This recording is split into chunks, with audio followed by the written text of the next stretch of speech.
I have some short prepared remarks this afternoon. So sit back. This will take just a couple of hours. Now, I guess I'm entitled to do this honor, I guess, because I am the last standing member of the original founding membership of the Bay Planning Coalition. I've served on the board for 28 years. And we began to get asked questions about this time at lunch. Why a Frank Boerger Award? And I think the answer to that is another question. Who was Frank Boerger? Frank was a giant of a man, both physically. Can you hear me, Cliff? Oh, there. I see.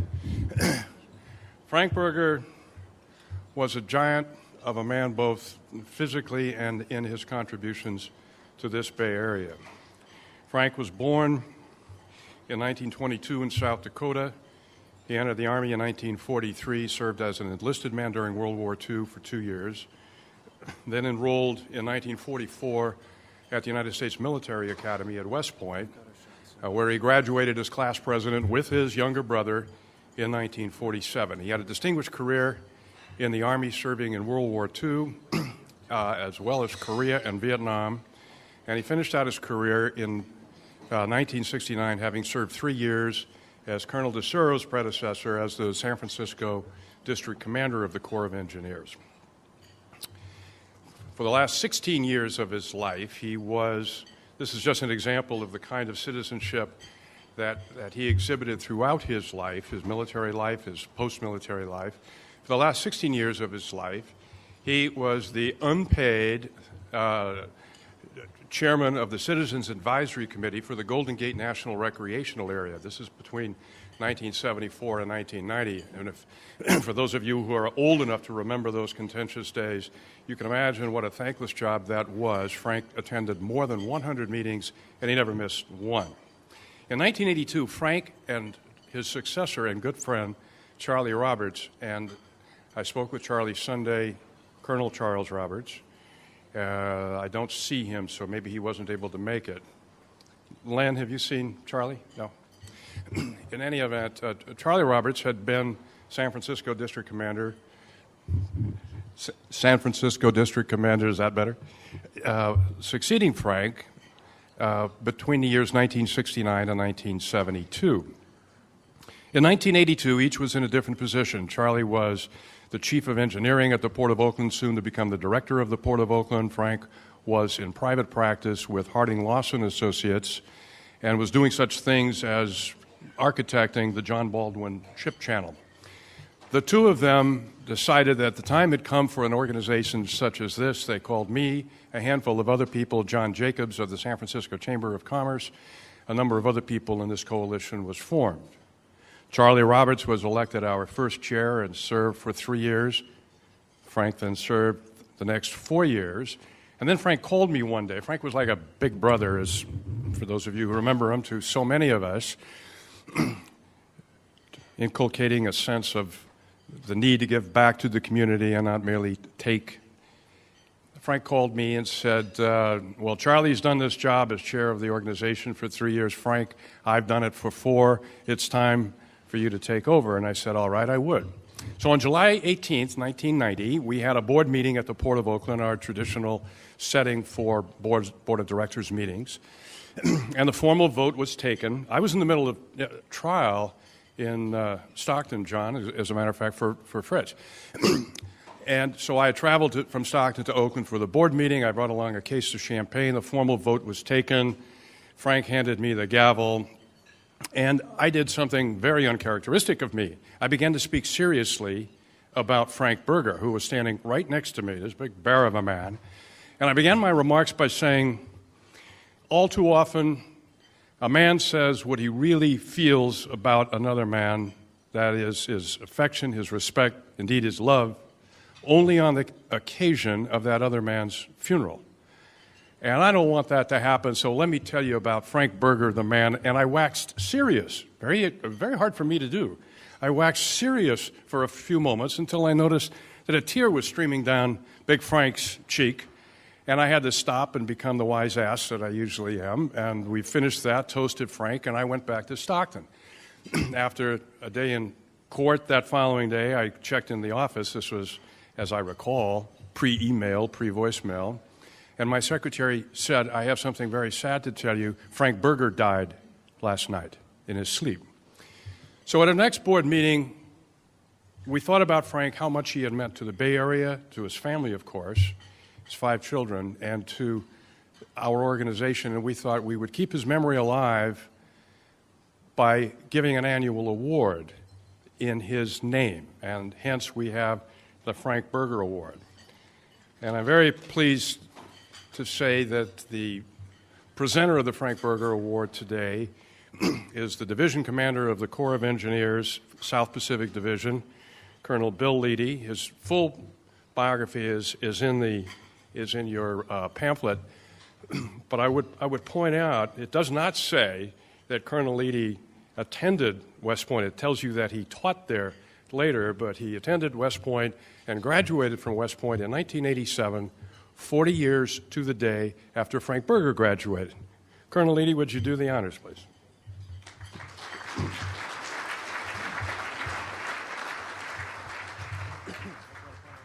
Well, it's my privilege to be here today to award the Frank Boerger Award and to be a part of the Bay Planning Coalition, which the Corps of Engineers has a special relationship with. So with that, this year's Frank Boerger Award goes to Congressman John Garamendi. Sir.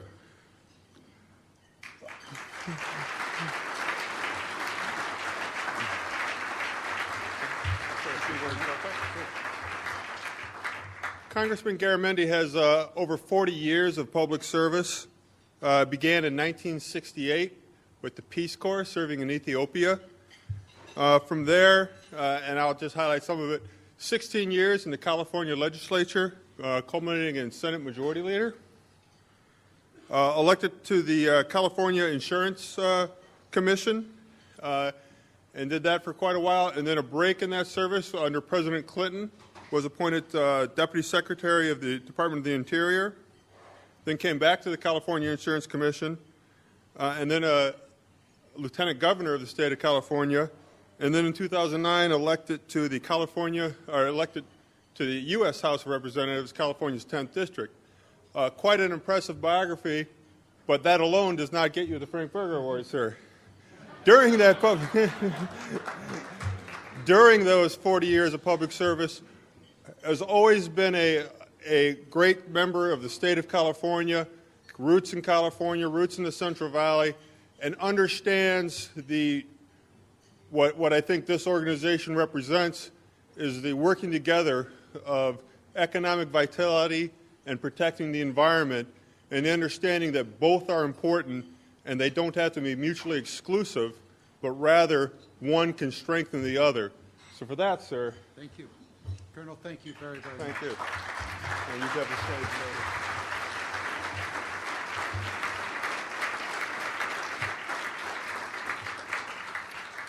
Colonel Leedy, thank you so very much. I am deeply honored by the award, by your presentation.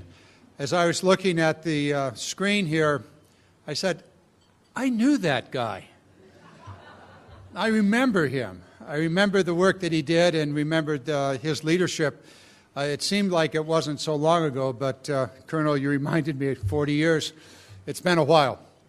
I am honored to be with all of you and to be back with the coalition.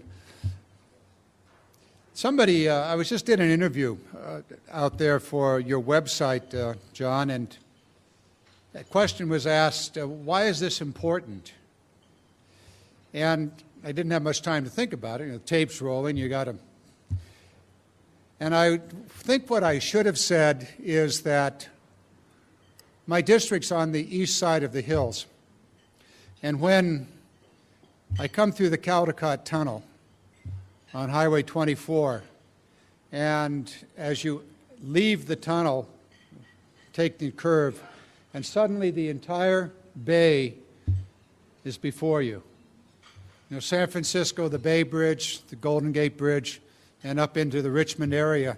And you look across that vista and you say, oh my God, I am so lucky to be a part of this.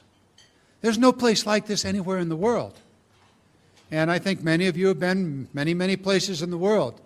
But you're not going to find a place as special, as unique, in so many, many different ways. The unbelievable beauty of the San Francisco Bay. Last night I was down in San Jose for a meeting in Silicon Valley, in the Silicon Valley Leadership Group. And so I look at the names that are on the boards here of those of you that belong to this organization. You've got this incredible environment, and then you have this unbelievably powerful economy and the businesses that are located here in the Bay Area. And there is no place anywhere in the world like this, where you have this match, these two very important parts of all of our lives. You add to that the research institutions, the higher education, the universities that are here, the research that's being done, the medical research, and out of that flowing the businesses in biomedical, and on it goes. And to think that each and every one of you in this room are a part of keeping all of that going. The power, the energy, how to maintain the environment of the Bay and simultaneously create the jobs of the future. Jobs, jobs, jobs. Nice title. Good subject matter, particularly when the unemployment is as it is today. But you can't do that while ignoring the reason we like to be here. It's not just because we have jobs or would like to get a job, but we want to be in the Bay Area because it is the San Francisco Bay Area, the environment, all that is around us. You've got a challenge, don't you? We all do. We all have this challenge. How do we make it work? How do we find the balance that's necessary? How do we do that? And I would suggest to you that you're doing it. You're doing it in meetings like this with panels that you've had today, panels that are discussing the environmental, the regulatory issues, panels that are discussing the jobs issue. How do we build these jobs? How do we keep things going?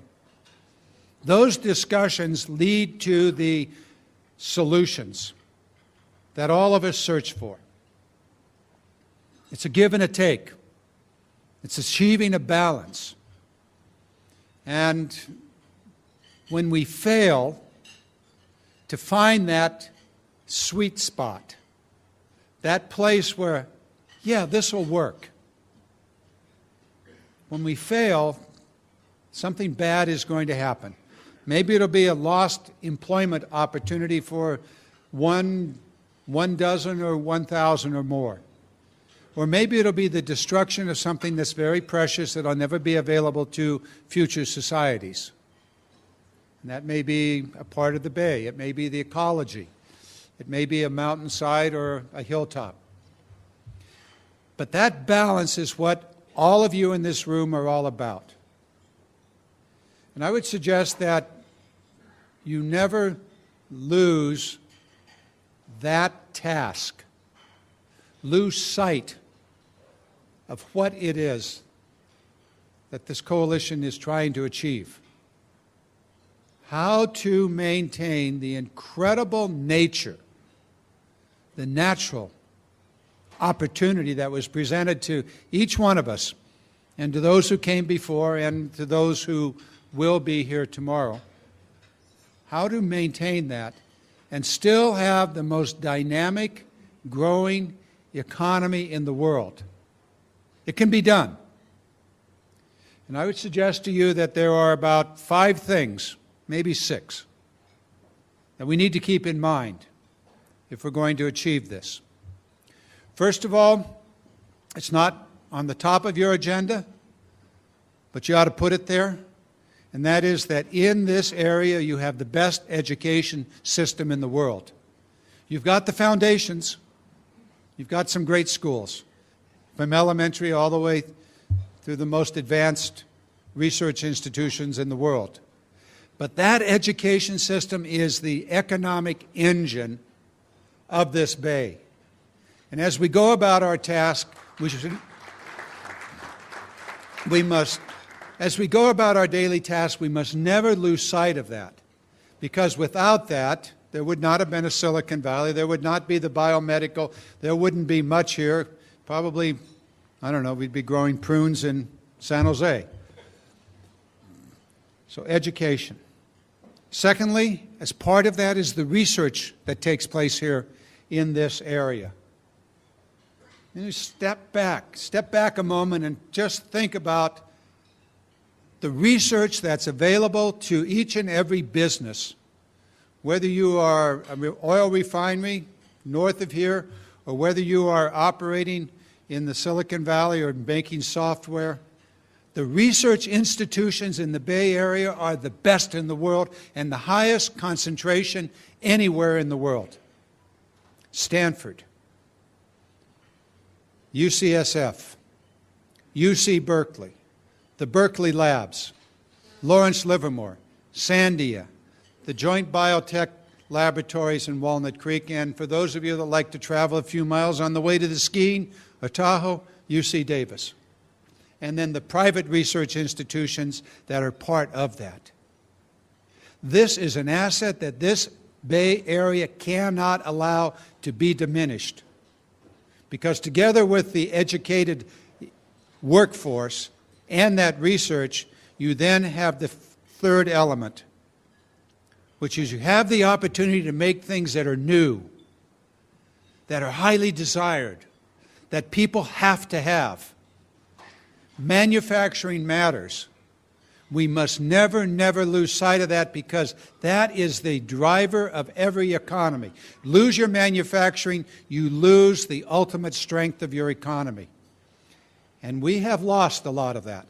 But once again, we must establish in the Bay Area, and indeed in this entire nation, that we will make it in America. We will take that well-educated workforce, we will take those new things that come out of the research laboratories, and we will make it in America. And in doing so, we will create a large middle class, we will create a growing economy, and we will capture the future. All too often we forget that. We think that we can research it here and make it there. Do so at your peril. Research it here, make it here, keep the jobs here. And that requires much of what you do as you plan for the future. It also requires some wise governmental policies at every level, so that we have the opportunity to create those manufacturing. I just left Gillig, the bus manufacturer. They have to compete from around the world. And yet our policies in America don't support their manufacturing. We still give tax credits to corporations for sending jobs offshore. We still do not focus our tax money on buying America. We need to do those things, and we need to have that as part of our policies here. We need to use the strength of the business and the governmental purchasing power to support local startup businesses. We need to do those kinds of things that support our local economy, because after all, we are a huge economy here in the Bay Area. Fourth point, we need to have good infrastructure. Who was I talking to? We were talking here about the infrastructure of the Transbay Tube for BART. Okay, very old. What, 40 years old now? 45 years old? Does it need to be rebuilt? Well, perhaps so. But infrastructure is critical. If you can't move, you won't have an economy that moves. You've got to build that infrastructure. And here in the Bay, that infrastructure includes the ports. All of those ports. And we have more than one. And we have a port in Stockton and Sacramento, and that's part of it also. The infrastructure also includes the water systems.